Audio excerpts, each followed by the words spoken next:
Contamos nuevamente en Cruzando Fronteras con la teóloga y religiosa de Nuestra Señora de la Consolación, Marta García Fernández. Marta acaba de escribir un artículo en la revista Salterre que lleva por título "En el principio era el Logos y el Logos se hizo diálogo". Y es que resulta que se cumplen ahora 60 años de la encíclica programática del Papa Pablo VI, Ecclesiam Suam. Con este motivo, la revista Salterre, editada por la Compañía de Jesús, ha elaborado este número especial sobre esta encíclica de diálogo y de escucha que supone un nuevo modo de ser iglesia.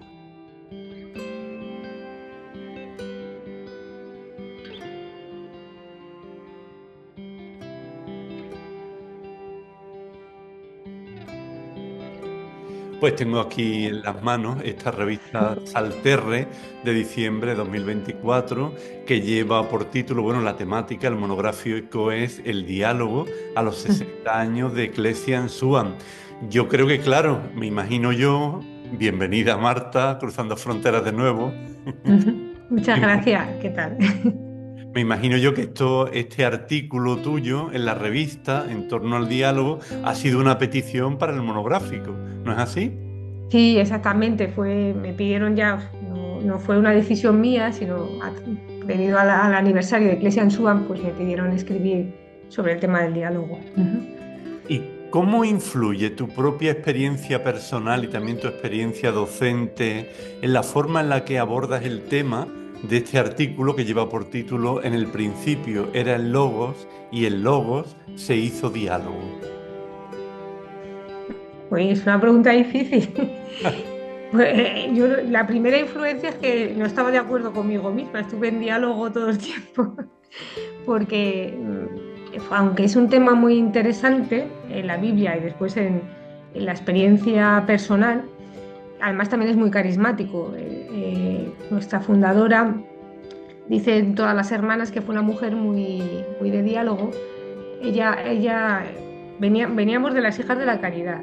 Estábamos en Reus, a ella la mandaron con 4 hermanas a Tortosa y después mandaron otras 8 hermanas más, en total 12, y entonces allí le debieron de decir que estaban fuera de la iglesia, porque estas hermanas que estaban en Reus se habían separado de las Hijas de la Caridad. Y entonces las que estuvieron allí intentaron dialogar con las de Reus y ellas dijeron que no. Entonces dijeron que sintiéndose huérfanas, ahora el 14 de marzo celebramos eso, sintiendo huérfanas que se ponían al servicio de la iglesia. Entonces, nuestra fundadora es una mujer muy inteligente, igual que Sor Estivil, que es la hermana que se separó de las Hijas de la Caridad, pero claro, debió de ver que la forma de gobierno no era la adecuada. Y entonces la otra, aunque bueno, pues la mandó incluso a estudiar magisterio, es decir, que fue una mujer muy abierta de mente, pararon los bombardeos de Zurbano y Prim, pero María Rosa Molas debió de entender que no basta tener buenas ideas o estar en lo cierto, sino que es necesario convencer, ¿no? Lo que es el consenso, ¿no? La adhesión de corazón. Entonces dicen que fue una mujer como muy dialogante, que todo lo preguntaba y eso. Entonces eso ha quedado como rémora también en el estilo, ¿no? De la congregación o en la forma de hacer. Y, o sea, como el diálogo, o sea, por mucho que uno vea bien y lo vea bien y vea adecuadamente, sino es necesario que el otro se dé cuenta o que se adhiera, porque si no es inútil, ¿no? Entonces, no sé si eso se refleja o no en el artículo, pero claro, lo llevo, es de estas cosas que tú llevas dentro y que inconscientemente pues tus poros lo transmiten, ¿no? Entonces, bueno, pues sí que está detrás eso, está detrás eso. Y después está detrás pues todo lo que es eclesialmente, ¿no? La experiencia de sinodalidad, ¿no? Bueno, pues de la experiencia también de ver que pues muchas veces la verdad no te viene de donde esperas, sino de personas que menos te esperas o bueno, pues yo creo que la experiencia de todas las personas, ¿no? Que a veces pues te ilumina o la iluminación te viene de donde menos te lo esperas, ¿no? Sería Vamos eso. a ir poco a poco abordando algunos bloques. Ujú, Vamos a entrar en el bloque sobre la naturaleza del diálogo en la Biblia. En el ujú, artículo afirmas que Dios es concebido como palabra. ¿Cómo ujú. cambia nuestra comprensión de Dios si lo vemos desde esta perspectiva? Pues yo creo que como lo tenemos tan asumido, no nos hemos dado cuenta, ¿no? Y ahí un poco, no lo digo a veces explícitamente, pero sí que he comparado, por ejemplo, también me influye mucho la Mesopotamia, no solamente la Biblia, ¿no? Entonces, aunque hay muchas cosas muy geniales de Mesopotamia, ¿no? Hay otros conceptos que la Biblia cambia. Y, por ejemplo, en todo lo que es la religiosidad mesopotámica, ellos buscan una palabra como, pues, que Dios hable, ¿no? O qué quiere, ¿no? Pues buscando su voluntad. Sin embargo, el Dios bíblico aparece siempre hablando. Y entonces la palabra es como que es expresión de su amor hacia nosotros. Incluso habla, mis alumnos se ríen, digo, habla incluso cuando no se lo pedimos y aunque a veces hasta diríamos, mejor que no hable, porque a veces mejor no conocer lo que piensa, ¿no? Entonces, en el fondo, eso que nos resulta tan familiar, sin embargo, no, como concepto religioso, ¿no? Y como experiencia religiosa, no fue tan normal. La de un Dios que está completamente volcado hacia nosotros y que habla a nuestro modo, porque en la antigüedad tenían que aprender su lenguaje, todos estos adivinos tenían que entrar en el mundo, bueno, tenían una cierta profesión y tenían que en el mundo de la adivinación y aprender el lenguaje de los dioses e interpretarlo, ¿no? Entonces, todo ese cambio de un Dios que habla, que está volcado hacia nosotros y que interviene al modo humano, pues es un concepto de Dios muy diferente donde bueno, pues está completamente, me sale ahora en italiano, a portata di mano, ¿no? Está hacia nosotros, ¿no? Volcado hacia nosotros.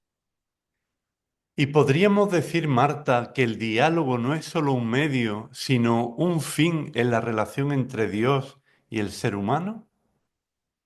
Pues yo creo que sí, o sea, lo que intento decir ahí es que Dios es fundamentalmente diálogo, en el sentido de comunicación total, ¿no? Al final, o sea, es el concepto de dabar, de palabra, ¿no? En el mundo hebreo que al final también Dei Verbum maneja, porque todo lo que fue el Concilio Vaticano II tiene, o sea, que está muy cercano recupera muchos conceptos bíblicos, ¿no? Entonces, cuando intenta definir la revelación es la donación, ¿no? Entonces, es aquello, ¿no? que añoramos, que es que la carne y la palabra están unidas, ¿no? Entonces, en ese sentido, o sea, yo lo que intento es una finalidad porque en el fondo es el origen. Y al final el origen está o sea, lo que es el final o el futuro es el origen o el fundamento, todo lo que es el futuro está en nuestros fundamentos.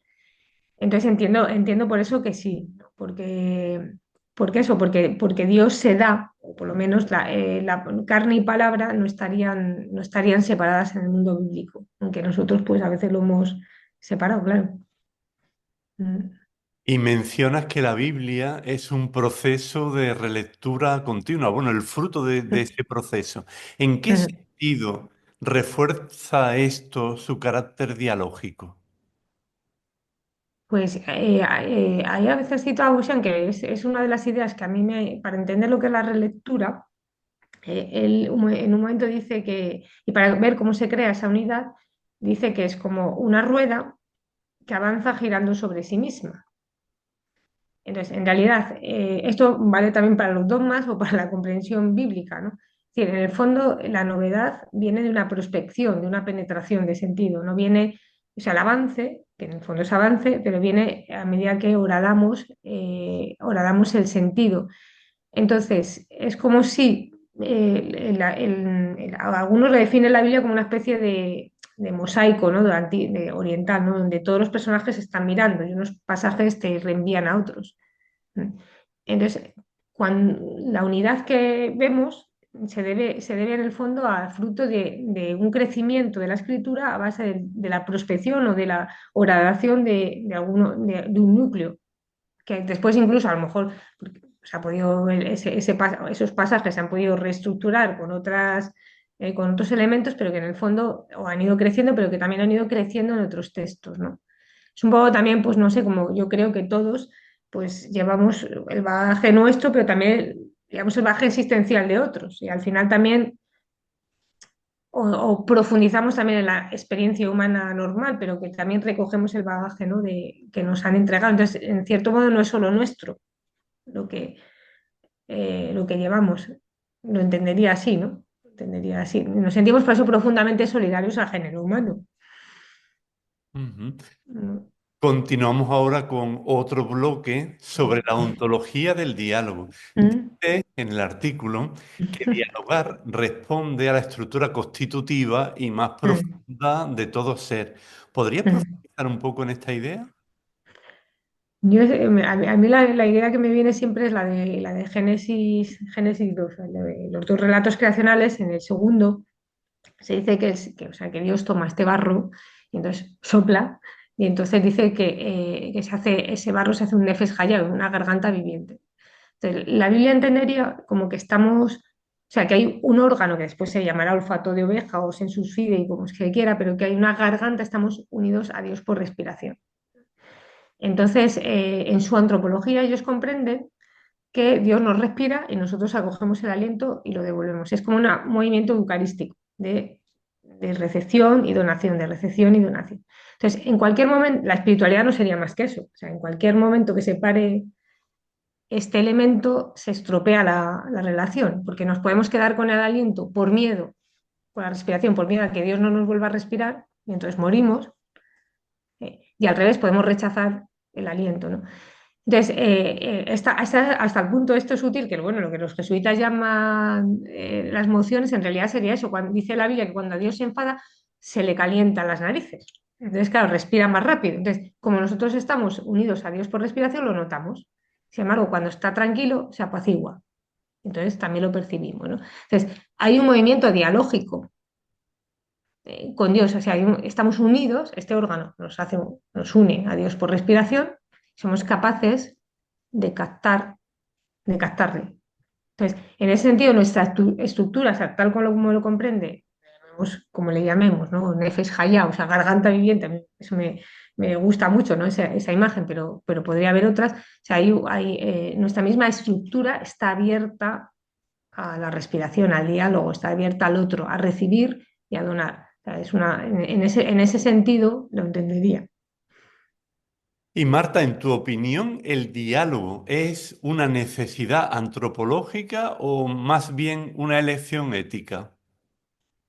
Yo creo que sin apertura, yo creo que es una necesidad antropológica, pero no sé, tendría que pensar mejor lo que digo, pero o sea, si digo que estamos abiertos al otro, entonces el diálogo no entendemos más allá de las palabras, sino como recepción y construcción de tu propia identidad, eh, en apertura al otro, o sea, no estamos completos así, sino así. Entonces entiendo que está a un nivel muy, muy profundo. Claro, evidentemente esto tiene reflejos en nuestra moral, en nuestra forma de ser, en nuestras elecciones y también, pues eso, en la forma en que llegamos a la verdad, ¿no? O sea, porque eso comprende que no, pues cuando se ha dicho también que la sinodalidad es estructural, se está entendiendo que no podemos llegar a la verdad solos, sino que en cuanto que Dios habla a un pueblo, pues, o sea, evidentemente todos tenemos olfato de oveja para captar, pero no llegaríamos solos, tenemos que contar con todos los demás. Y entonces, en ese sentido, claro, también hay una ética y hay una forma, ¿no? Lo que es estructural pasa a las estrategias, no al revés. Entonces, no es algo estratégico que nosotros optamos y bueno, sino que esa ética brota de nuestro ser, claro. En este número de la revista, Ujú. en realidad se homenajea al Papa Pablo VI, el Papa Ujú. del Diálogo, en esta Ujú. encíclica Ecclesia in Suam. ¿Qué Ujú. riesgo tiene la falta de diálogo dentro de la Iglesia y en la sociedad? O sea, que nosotros nos dialogamos con la sociedad. Yo Y pienso que también la falta de diálogo dentro de la propia Iglesia. dentro. Ujú. A ver, yo creo que o sea, pues el encerrarnos, o sea, primero, el no diálogo en la sociedad conlleva no sé, a posturas de autorreferenciales y, no sé, y endogámicas. Yo a veces pienso que pasa un poco como el rey del Principito que está solo y es rey porque está solo. Entonces, si nos dialogamos con los demás, podemos nosotros hacernos una idea a nuestra manera y pensar que las cosas son así, pero en nuestro mundo funciona así, pero fuera no funciona. Entonces, no tener incidencia o en el fondo, ni que lo otro tenga incidencia en nosotros creo que es una postura bastante peligrosa. O sea, es decir, no tener diálogo con lo demás, ¿no? Sí, es como vivir al margen en un mundo aparte, ¿no? Y eso sí que a mí sí que me produce miedo porque, entonces, bueno, el concilio intentó, Oriente Express y no solo, entablar un diálogo con la sociedad. Después, claro, la falta de diálogo con nosotros, pues pasa eso, que al final crea grupos, no sé, yo lo que le decía de mi fundadora, ¿no? Sí, pues incluso aunque uno pueda tener razón o haya grupos que tengan esto, pues al final crea posturas cerradas y, y claro, sí, es importante no solamente ver la verdad, sino también el consensus, ¿no? El generar la adhesión de corazón. Entonces, pues esas posturas crean enrocamientos y separaciones en la iglesia, pues uno de Apolo, el otro de Cefas, el otro de no sé quién. Entonces, al final también es falta de caminar juntos. Entonces, no sé, esos enrocamientos creo que no llevan a nada, ¿no? Y por mucho que uno en algunas cosas pueda llevar la razón, digo, que no es cuestión solo de eso. Dedicas en el artículo un apartado a la relación entre la palabra y el Mm, silencio. mm, ¿Puede el silencio potenciar el verdadero diálogo? mm. Yo creo que sí, o sea, yo creo que es lo que lo potencia. O sea, creo que previo al hablar hay una parte que más. Hay un libro que yo me acuerdo del título, no lo llegué a leer, pero estaba ahí en el noviciado, que era eso. Y si la palabra de Dios, la mujer fue el silencio, ¿no? Bueno, más allá de esto, pero la cuestión es que el otro día se lo decía a mis alumnos, ¿no? Aprendiendo las lenguas, el griego, el hebreo, digo, en el fondo, o sea, aprender una lengua no es aprender palabras, en el fondo es hacer el silencio suficiente o la tesis suficiente para no proyectar lo que tú piensas. Entonces, porque tú quieres comprender lo que el otro te está diciendo. Y entonces lo tienes que también, que es un poco lo que dice el Papa en la sinodalidad, de generar una visión conjunta, ver desde su perspectiva. Entonces, claro, eso genera o sea, no es tan fácil, no es tan fácil. Aprender una lengua es relativamente fácil, pero ver las cosas, o sea, lo que es la esencia de la lengua, que es una forma de ver, de percibir, porque hay lenguas que no tienen verbos, y dices, ¿cómo se puede hablar sin verbos? Pues sí. Entonces, toda esa concepción, cambiar la mente no es tan fácil. Entonces, claro, eso requiere muchas tesis del yo, mucha también comprobación o feedback de no sé si te he entendido, y claro, mucho no proyectar lo que tú piensas en que lo que crees que el otro te está diciendo, ¿no?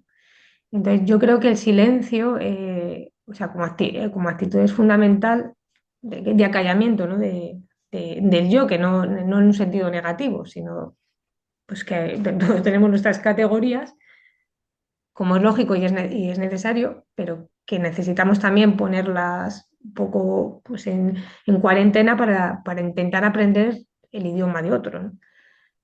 Entonces, yo creo que al silencio entendido así, no como un vacío sin sentido, ¿no? Sino como expresión también de recepción total del otro, no es una cosa muy necesaria, ¿no? Para no deformar lo que te están diciendo. Marta, tú sabes que aquí en el programa siempre tenemos la pregunta sorpresa. Sí. Tenemos una pregunta sorpresa para este Uy. bloque del silencio y Ujú. que te la va a formular Emili Pacheco, que es el director del programa para Aulas de Vida de Ah, Cataluña. Vamos. bueno, muchas gracias. Hola Marta, hola Fernando, ¿qué tal? ¿Cómo estáis? Sé que estáis hablando en la entrevista en Cruzando Fronteras sobre el tema del diálogo en la escritura. En un mundo que está saturado de información, mi pregunta para Marta sería un poco qué importancia tiene recuperar la dimensión del silencio en la comunicación. Gracias y hasta pronto. Bueno, pues muchas gracias. Qué, qué sorpresa. Pues sí, sí, no sé, yo creo cada vez más que necesitamos parar. O sea, además, o sea, el silencio como actitud necesaria para escuchar, pero también como más allá de lo que entendemos por silencio, sino como necesidad de parar y de relacionarnos. O sea, creo que, o sea, no sé, yo recuerdo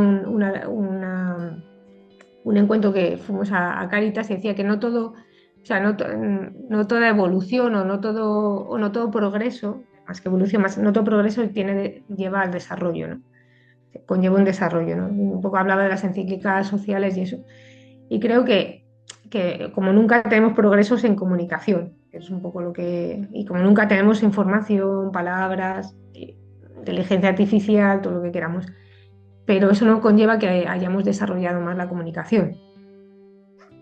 Entonces, creo que hay una parte nuestra que es que tenemos que parar un poco nuestra forma de vivir. Lo hemos visto en la pandemia y pues, corremos, nos informamos, pero no hay relación. Entonces, palabras sin que eso produzca relación es- entonces, lleva al caos, o sea, lleva también al tipo de vida al que estamos ahora acostumbrados y que necesitamos parar. Entonces, no sé, yo como nunca creo que necesitamos silencio, silencio de hacer, silencio de palabras, silencio de, no sé, de todo lo que nos está distrayendo para concentrarnos en lo importante que es la relación. Yo decía, bueno, hablando también y reflexionando, ¿no? Con las hermanas, que hemos tenido hace poquito un capítulo y eso, y entonces veíamos la importancia de la conversión relacional, ¿no? Porque al final es que nos podemos pasar todo el día corriendo y no habernos relacionado. Entonces hacemos cosas, pero no nos relacionamos. Y al final, mi fundadora, y eso que fue una mujer bastante eficaz y que hizo muchas cosas, pero las personas se acuerdan de o sea, de la relación que ella entabló. Entonces, en ese sentido, yo también entendería el silencio, ¿no? Que estamos saturados de información, pero también estamos saturados de hacer. Mm. Y yo creo que tenemos que hacer una especie de huelga Mm. y pararnos porque no, o sea, estamos con toda la buena intención del mundo, pero a veces pues estamos trabajando por mejorar las obras, los padres porque tengan un futuro mejor los hijos, pero al final no nos hemos relacionado con ellos. Y entonces a veces hay mucha soledad también, es lo llamativo, ¿no? De un mundo súper comunicado y sin embargo que adolece de relaciones y que la gente se siente muy sola.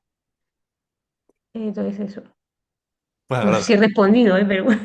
sí, yo creo que sí, que Emili estará contento. Agradecemos nuevamente a Emili su presencia en el programa Sí.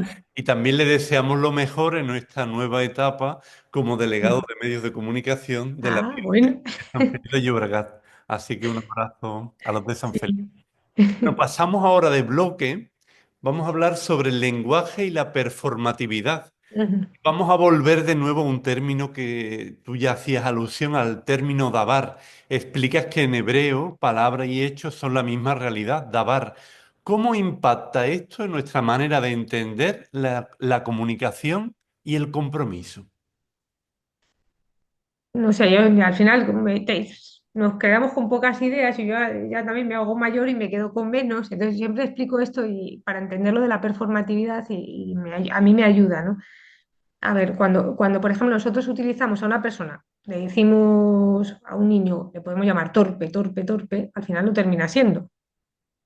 ¿Vale? Y lo mismo, lo contrario, ¿no? Si nosotros decimos mi vida, ¿no? Mi corazón, mi futuro, ¿no? O, como decía mi madre, mi balón de oxígeno. Bueno, pues al final también en el otro provocamos eso, ¿no? Entonces, que no es decirle una cosa que es mentira, sino verlo bien. Consiste en verlo bien. Entonces, en todo lenguaje hay una performatividad, ¿no? Que no solamente es declarativa, ya en el nombrar no solamente declaramos lo que vemos o nombramos, sino que también tiene una fuerza, ¿no? Hacia el futuro, ¿no? Entonces, claro, yo ahí, ¿no? Pues a veces también, muchas veces cuando las personas recuerdan, ¿no? Lo que les dijeron y esas palabras que dañaron, ¿no? Hicieron daño, hicieron, agrietaron, ¿no? O al revés, ¿no? Que momentos que a alguien le dijo algo y a partir de ahí, pues bueno, pues han descubierto quiénes son o se orientaron, ¿no? Entonces, ahí en el lenguaje hay una gran responsabilidad en lo que decimos, no decimos, lo vemos también en los medios sociales, por retomar un poco cuánto linchamiento, ¿no? Hay con los zascas que se meten en las redes sociales o linchamientos de verdad de personas, ¿no?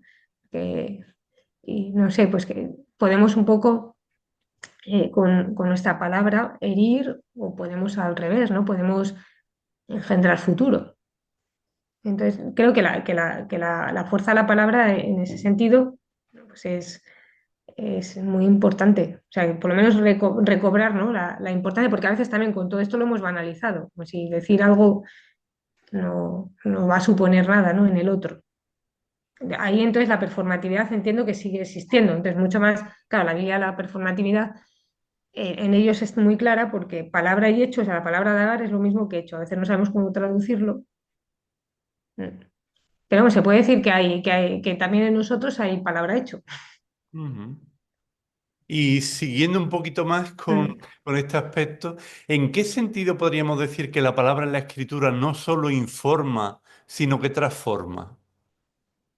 Pues porque, o sea, en el mismo que estaba diciendo, o sea, ellos entienden, vamos, por ejemplo, ya en Pentateuco lo comprenden así, o sea, Pentateuco no es un libro para informar, sino para formar. En el peor momento de su vida, que es el exilio, es cuando prácticamente esos 5 libros se conforman y lo que pretende es generar sentido de pertenencia. Entonces, a ver, a diferencia de cómo nosotros comprendemos el lenguaje y los medios de comunicación, que entendemos que es para informar, pero que en realidad no es así. O sea, que sí, que todos los que están informando detrás pretenden formar y llevarnos hacia un determinado sitio. Otra cosa es que lo percibamos o no. Entonces, también en la Biblia, o sea, la palabra, además, en cuanto que palabra de Dios, eh, nos intenta conformar, o sea, no solamente es no sé, es darnos unos datos, sino transmitir una experiencia religiosa, una experiencia de Dios. Entonces, conformarnos con esa experiencia. Entonces, la Biblia, o sea, el único sentido de esos textos es eso, conformarnos, o sea, es con lo que intento decir, ¿no? Como que la palabra, cuando tú tienes una experiencia vital, tú la intentas transmitir, porque te sale por todos los poros, y si la intentas traspasar a otros, dejas tu carne en la palabra, pues como es la poesía, ¿no? Es cuando, ¿no? Como dice Mesoni, que el lenguaje se hace enteramente yo, ¿no? Entonces, algo así sería la escritura, o sea, es el intento de dejar tu carne en la palabra. Y entonces, para que se haga también carne en otros, o sea, es a su manera, con su experiencia, sin que sea una mimetización, pero como pasa en la poesía, donde te puedes leer en la experiencia de otro. Ujú. Bueno, un artículo breve, pero toca muchos aspectos, porque, por ejemplo, Mm. hablas de una soteriología del diálogo. ¿En qué Ujú. medida la salvación es inseparable de la comunicación? Pues en la medida que Jesús y Dios quiso que fuera así, ¿no? Porque, o sea, yo cada vez estoy más convencida, ¿no? Y por eso también el tema de la sinodalidad, ¿no? O sea, es decir, a ver, nosotros estamos acostumbrados a que Dios viniera al mundo, pasara por uno de tantos, aceptar la cruz, pero podía haber sido de otra manera. O sea, hay que decir, y hubiera sido igualmente legítimo.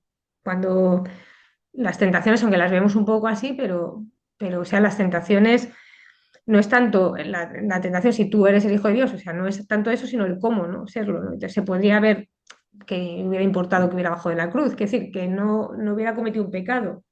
Entonces la soteriología podría haber sido de otra manera, ¿no?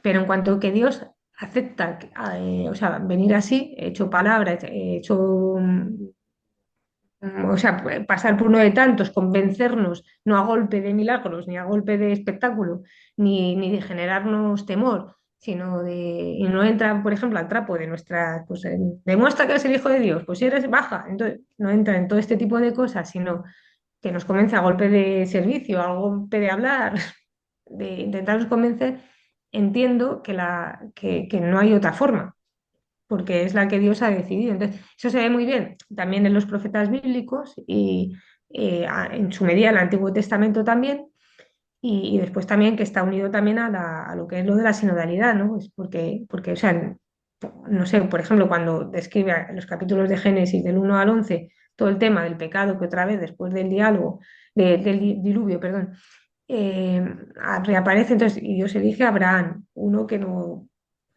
tiene mucha influencia, un hombre, un nómada, un hombre mayor. Bueno, entonces, si a Dios cambia el mundo con uno que dice que sí, podría haber, yo a veces lo digo así, pero ¿no? Que coge la capa de Superman y venir y salvarnos a todos, ¿no? Y lo mismo Jesús, ¿no? Enseguida que empieza su ministerio público, elige un grupo que si lo ves dices, madre mía, porque no se aclaraban, estaban enfadados, no se entera, él hablando del servicio y ellos, a ver quién es el primero, en el momento de la cruz dejan solo. Entonces, algo tiene que haber en el ir con, en el caminar juntos, en el dialogar, que Dios elige ese camino y no elige otro. Entonces, bueno, no sé, se ve, por ejemplo, también, o sea, los milagros no va, a ver, no va como un taumaturgo, ¡pim! Y te cura y se acabó. O sea, pues la mujer que le toca, le pregunta su nombre. En esos momentos de curación son muy bonitos porque ¿qué quieres que haga? O sea, estamos acostumbrados a oírlo, pero en el fondo no es el mago que va pim, pim y va curando, sino que cura porque entabla relación. Y en el fondo es esa la relación la que cura. Cuando dice, pues, tiene fe, o sea, que la fe, la relación, ¿no? Entonces, no sé, yo creo que ahí hay una vertiente importante porque a veces podemos simplificar, ¿no? la acción soteriológica de Jesús y al final yo lo pienso en nosotros mismos, es decir, que es a veces eso, que es más importante, no sé, que te quiten a veces una enfermedad o que tú seas capaz de vivirla, ¿no? O sea, porque al final la enfermedad viene o viene otra cosa. Entonces, hay un elemento en el diálogo que nos empodera, que nos ayuda, que nos ordena, que nos da fuerza, que un elemento soteriológico. Ujú.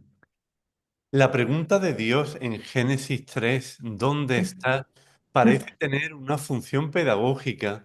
¿Crees tú que es siempre el diálogo un acto de pedagogía divina?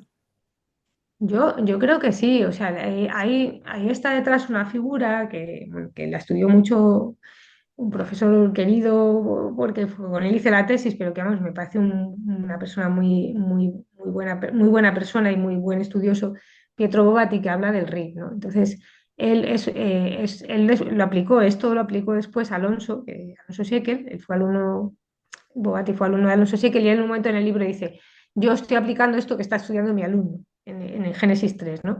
Entonces, la intención del diálogo o la intención del RIP es siempre, o sea, está dado el perdón. Eso no significa que el perdón sea todo a 100, sino que es necesaria la acusación, es decir, que el otro, o sea, se dé cuenta de que lo está haciendo mal y entonces, pues bueno, pues cambie. Porque, a ver, el pecado o el mal no se va con cargarte al pecador, sino con que lo deje de hacer. Y entonces es un poco lo que a veces nos pasa en los colegios o a las madres, que intentas decir, convencer de que así te vas a dar un golpe, que así no va bien, que así estropeas tu vida. Entonces lo haces por activa y por pasiva. Se utiliza la amenaza o utiliza la promesa. Si te portas bien, vamos a Disney. Si no te portas bien, no vamos. O sea, pasas de la amenaza a la... Entonces, eso es un poco lo que se ve en la escritura. Entonces, ahí en Génesis 3 se ve muy bien que, a ver, hay un pecado. En el fondo la pregunta es acusatoria. ¿Dónde estás? ¿Qué has hecho? Pues lo mismo que estás en el patio del recreo. ¿Vale? Pero claro, es muy diferente preguntar, ¿por qué has pegado a fulanito? Es decir, has pegado a fulanito. Porque la pregunta, que es lo que un poco dice Alonso, te deja espacio para explicarte y también es una forma de ayuda para reformular por qué lo has hecho. Porque tú mismo también haces un camino de por qué le he pegado. Pues porque es que me ha pegado a mí antes, eso es lo típico. Y entonces, bueno, entonces te permite. Entonces, se ve muy bien en todo esto que cuando hay un elemento acusatorio que es necesario en el RIF, pero hay un espacio a la libertad donde a ti se te ayuda a explicarte y a incluso a ordenar por qué hay cosas que las has hecho. Entonces, Génesis 3, en el fondo, es así, ¿no? Y entonces, bueno, el diálogo es como un instrumento, ¿no? Dolores Alexander tiene un artículo, bueno, lo que hizo ahí en aquel de buscadores y de pozos y de caminos, que en el 2004, en aquel Congreso de Vida Religiosa, magnífico, ¿no? Donde habla de Jesús como un estratega del diálogo, ¿no? Donde con el samaritano y la samaritana les va sacando de los subterfugios donde están metidos a través de la palabra, ¿no? Del diálogo. Porque si tú entras a saco, has hecho esto, pues ya se cierran todas las posibilidades. Bueno, ya ha salido el tema de la sinodalidad y Ujú, insiste en que la Iglesia debe ser un espacio de diálogo en el artículo, bueno, en el ujú, artículo y en tu pensamiento. ¿Qué implica ujú. realmente la sinodalidad desde esta perspectiva del diálogo? A mí hay una cosa que creo bueno, que el Papa insistido y y sigue insistiendo, o sea, y que está unido a lo que es la Iglesia en salida y lo que es después la fraternidad universal. Y yo creo que ahí, o sea, Gaudium et Spes tiene mucho está muy detrás de esto, pero hay una vuelta de tuerca más. O sea, la misión, yo llevo pensando, la misión tal como lo plantea Génesis, es una misión para todos, es universal. Entonces, la verdad nos puede venir de otros sitios. Y entonces, que la Iglesia esté en diálogo, como pensó Gaudium et Spes, pero visto desde 70 años después, es que también seamos capaces, no que nosotros montemos el chiringuito de nuestra misión y los demás colaboren, sino que seamos capaces de colaborar con otros hacia la construcción de una fraternidad universal. Entonces, yo, por ejemplo, el otro día que vengo de dar un grupo de directivos nuestros, les tuve que hablar de misión compartida, que nosotras nacimos en casas, bueno, en sitios públicos. O sea, no teníamos nuestra obra apostólica y los demás venían a colaborar, sino que colaboramos con la administración pública y fuimos capaces de vivir la misión. O sea, entonces, en un sitio que era público, que lo llevaba el Estado. A veces las congregaciones lo hacemos así. Entonces, yo creo que cuando el Papa habla en Fratelli Tutti, ¿no? de colaborar también la Iglesia con todo aquel que busque este sueño, sin que eso sea iniciativa a veces nuestra, creo que también es una forma de reconocimiento de una sinodalidad donde pues bueno, podemos colaborar con esa verdad que está en otras instituciones y que no son solamente nuestras, ¿no? Entonces yo creo que ahí, en ese sentido, ¿no? Creo que tenemos que tener la suficiente apertura y diálogo para, o sea, no solamente dialogar desde nuestro y que todo el mundo venga a nuestro lado, ¿no? Sino ser capaces de colaborar con todo lo bueno que haya en este mundo. Lo entendería así, no sé, o sea, como también una misión, porque a veces el concepto de misión compartida lo hemos entendido como que vienen a compartir o dejamos que compartan nuestra misión y también podemos compartir nosotros, ¿no? No sé, o sea, estando en camino, yo creo que el camino es una figura importante para entendernos. O sea, cuando tú estás en camino estás sin muchos medios, entonces estamos todos en salida. Entonces, al final, los recursos que tienes, te llevas poco. Entonces, los recursos que tienes son los del ser, no los del tener. Entonces, eso también nos propicia a descubrir pues, cosas que a lo mejor desde una posición más sedentaria no veríamos, ¿no? Entonces, yo creo que si la Iglesia está en camino con la humanidad, bueno, pues ahí va a ser un lugar también pues, idóneo, ¿no? de diálogo donde tú ya hablas desde la misma situación. ¿Y cómo podemos evitar, Marta, que el diálogo en la Iglesia se convierta en un simple ejercicio retórico y se transforme en una verdadera comunión?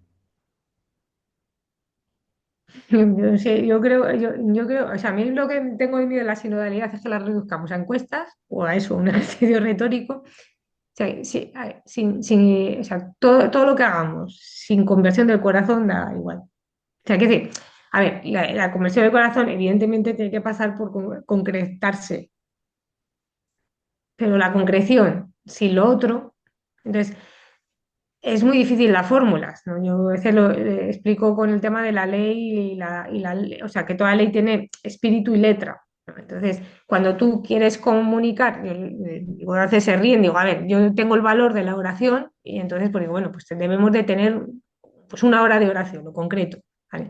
Pero claro, que yo esté una hora en la capilla no significa que esté rezando. Pero claro, también es muy fácil decir, yo valoro la oración, pero nadie me ve en la capilla. Entonces, claro, la concreción pues es necesaria, pero claro, no garantiza que. Entonces, a mí me da miedo que, no sé, que a veces podamos creer que por aumentar ciertas prácticas estamos siendo más dialogantes, más sinodales. O sea, hay una cuestión fundamental que es muy difícil de medir, que es la conversión de corazón, convertirnos. Y entonces, si no, todo lo que hagamos, pues no sé si bueno, no sé. También es verdad que las cosas no son químicamente puras, ya a veces de la cuestión por lo menos si las hacemos y las vamos repitiendo, ¿verdad? Pues vamos generando hábitos y abriéndonos a otra perspectiva. O sea que es mejor hacerlo que no hacerlo, pero que también puede ser un emplazamiento estratégico para no, para un lavado de cara y para quedarnos tranquilos y ya está. Entonces, lo que pasa es que lo otro, pues es difícil de medir, ¿no? Eso. Bueno, todos lo sabemos cuando realmente lo hacemos abiertos o no, ¿no? Vamos ya con el último bloque de esta conversación sobre la dimensión práctica del diálogo. Y yo creo que queda claro que Jesús mostró una gran capacidad de escucha, incluso dejándose interpelar en muchas ocasiones. Por ejemplo, el caso de la sirofenicia.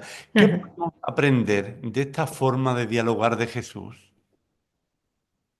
A mí eso últimamente es que son de las cosas que te quedan ahí que dices, no. Me acuerdo una vez que un cartujo, un monje cartujo que decía que estaba toda la vida reflexionando sobre el Padre Nuestro y a mí me impresionó, yo era novicia y me impresionó. Pero últimamente me pasa también con algunos textos, con el de Filipenses 2 y este también de la sirofenicia, ¿no? No sé si soy capaz de captar toda la hondura y las consecuencias que eso conlleva, pero una de las que un poco manifiesto ahí en el artículo, o sea, además de hablar, Jesús escuchó. Y no sé, incluso a nivel, me impresionaba, ¿no? A mi nivel de misión compartida, ¿no? Pensamos que nosotros conocemos ya lo que tenemos que hacer. Jesús ahí, él pensaba que tenía que ir a las ovejas perdidas de Israel y esta mujer le habla incluso de su misión, dice, no, no. Y no solamente en Mateo, sino también en Marcos, como que eso está estudiado, como que hay un cambio incluso en el Evangelio de apertura, ¿no? Entonces, o sea, no sé, Jesús habló muy bien y fue una persona de diálogo, pero a mí me impresiona ahora, yo creo que nos ayudaría también esa capacidad, ¿no? De escucha verdadera, incluso no sé, para entender, él entendió desde los otros cuál era la voluntad del Padre. Y eso no le quitó ningún tipo de autoridad. Y nosotros como que tenemos miedo a lo mejor a esto, ¿no? Que la escucha, una escucha que nos transforma, ¿no? O que nos abre a nuevas dimensiones, ¿no?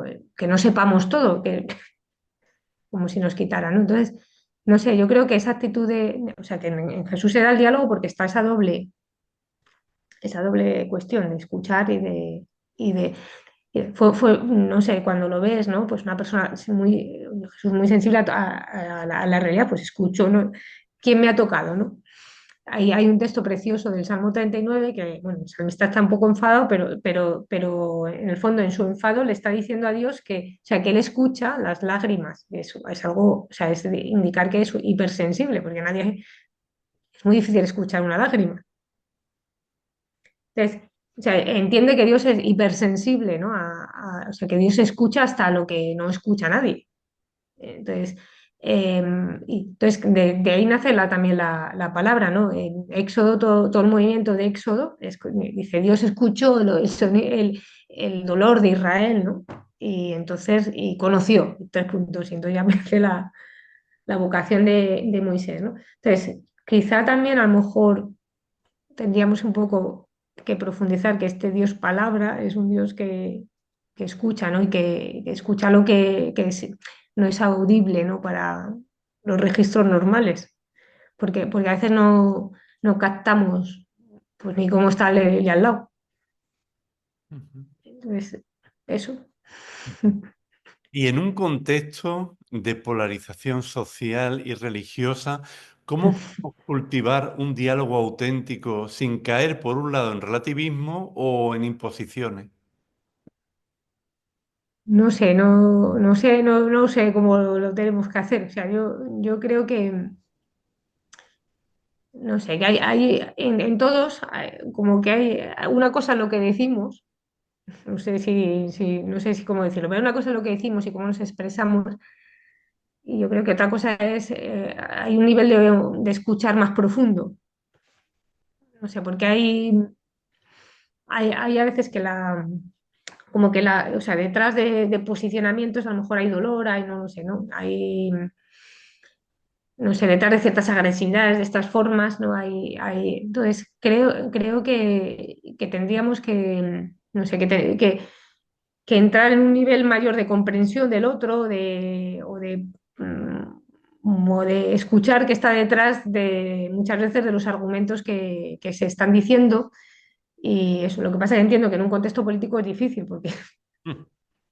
porque eso, pero por lo menos sí que tendríamos que evitar la polarización, ¿no? No entrar, o sea, no entrar en ese juego de agresividades. O sea, y entonces, no sé, tendríamos que escuchar realmente cuáles son los gritos reales, ¿no? Y cuáles son simplemente alaridos por ahí que no sé, que nos están despistando, ¿no? Entonces, no sé, yo creo que tenemos que entrar en un nivel de contemplación y de escucha mayor para escuchar realmente cuál es el grito, que no a veces, no sé, yo a veces lo pienso, ¿no? Pues por ejemplo, ¿no? A veces en los colegios te pasa, ¿no? Pues con niños que se comportan mal y detrás de esa llamada de atención hay otras muchas cosas y que te generan incluso, yo qué sé, pues desafección porque te estropean la clase. Entonces, y tú entras en esa dinámica y no ayudas. Entonces, detrás a veces de ciertos comportamientos hay un dolor más hondo. Hay un dolor más. Entonces, entiendo que a veces hay cosas que son estratégicas, es por hacernos perder la visión y irnos a otro lado, por parte de los políticos, que estemos mirando para allá en vez de mirar para acá, pero también hay un grito social que es más hondo y que por eso no debemos de entrar al trapo, porque a lo mejor hay peticiones detrás de esas llamadas de atención que deberíamos ser capaces de captar, ¿no? No sé, no sé si he dicho algo, pero bueno, creo que por ahí, o sea, lo pienso, sobre todo me resulta más fácil pensarlo ¿no? A veces también nos pasa a nosotros, que tienes una necesidad y yo ahora, por ejemplo, tengo a mi padre más mayor y a veces digo, es que no sé qué necesita o no sabes, como que tienes que aprender a captar cuáles son realmente las necesidades. Porque a veces si no entras en un juego que no sabes bien y nosotros mismos a veces expresamos las cosas y no sabemos eso. Entonces hay un nivel más hondo, ¿no? De dolor social, de herida, que a lo mejor no sabemos ni siquiera expresar o que nos están intentando confundir también, porque ya no digo que no, pero que no deberíamos de entrar en esa polarización. Porque al final también ese enrocamiento nos lleva a fanatismos, a luchas sin sentido, a posicionamientos enrocados y yo creo que actualmente la sociedad está muy polarizada y no sé, que hemos perdido mucha capacidad de diálogo y bueno, pues también de comprender que una persona puede pensar diferente y no significa que no podamos entablar una amistad o que eso es un enriquecimiento, no lo sé, Ujú. no sé, sí. Hemos hablado también a lo largo, bueno, de muchas cosas. Ha salido ya la antropología también, la Mm. ética. ¿Cuáles crees que serían los principios clave para una ética del diálogo cristiana? Yo creo que, pues, no lo sé cuál sería, pero vamos, a mí lo que me gusta de la Biblia es que, o sea, el amor, o sea, el amor de Dios, o sea, que no tiene miedo, no tiene miedo a nuestras reacciones. O sea, yo, por ejemplo, pienso en Job, que le llama león, le llama artesano loco, le llama, o sea, un Job desesperado porque está enfermo. Y al final dice, él ha hablado bien y vosotros habéis hablado mal. Yo creo o sea, que hay no sé, el amor profundamente al ser humano nos debe llevar a no tener miedo de nada, ¿no? No sé, de sus reacciones e incluso a juzgar quién está lejos o cerca. O sea, es que hay cosas que son muy diferentes, ¿no? Pues a lo mejor pues, si escuchas a Job o escuchas a un enfermo de cáncer tirando desesperado porque se va a morir, nosotros podemos juzgar que está lejos y a lo mejor está más cerca. No sé, entonces yo lo que veo en Dios que es tiene tanto amor y es tan humano que no tiene, que es capaz de comprender, ¿no? El corazón. Y entonces, y no tiene miedo, no tiene miedo, no tiene miedo, y no tiene miedo tampoco a entablar por eso relación, ¿no? no se siente amenazado por el diálogo, ni por lo que el otro diga, ni con la forma con que lo exprese. Nosotros como que tenemos mucho miedo a lo verbal, a ver, que tenemos que decir las cosas bien, lo correctamente, lo políticamente correcto, pero claro, y Dios no lo ve así. Entonces, no lo sé, no sé si eso sería, yo creo que para mí eso sería fundamental, lo que te da la apertura al otro, ¿no? Bueno, también a comprender, no sé, porque puedes entender que muchas reacciones nacen a veces de heridas. Entonces, bueno, no sé si ni siquiera es ideológico, sino que nacen de heridas abiertas, ¿no? Entonces, bueno, no sé.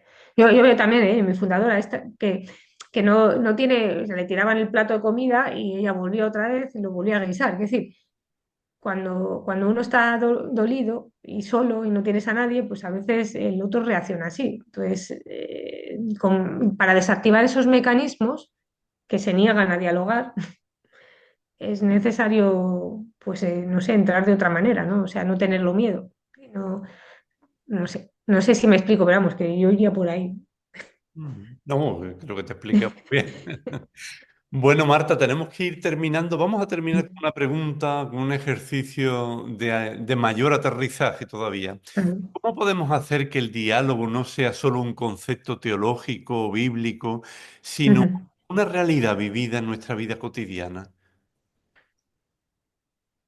No sé, yo creo que si es que como, así como parámetro, lo siento que hable de mi fundadora, de María Rosa Molas, pero bueno, ella decía, había una albergada allí de la Casa de Misericordia, dice, parecía la más ignorante de todas, dice, siempre preguntando, ¿no? O sea, hay que decir, ella preguntaba, ¿no? Entonces, yo creo que no sé, hay muchas formas de mecanismo de retroalimentación, bueno, de hacer partícipe al otro, de pensar, de hacerle que diga algo, no sé, en nuestra forma de proceder cada día, ¿no? No sé, o por ejemplo, los mismos mecanismos que utiliza Dios, ¿no? Pues incluso aunque tú has visto que le ha pegado el otro al niño, al otro, lo has visto en el patio, pues también hay formas, no sé, creo que nos deberíamos de educar a ese tipo de formas donde dejas que el otro se explique. Eh, em, Hay una cosa muy interesante, bueno, en la Biblia, aunque no tenemos que aterrizar, pero bueno, a mí me ayuda. A veces lo digo también, explicando la parábola del hijo pródigo, ¿no? Digo, porque son los personajes, los lineales y los que no son lineales, los que son los protagonistas, ¿no?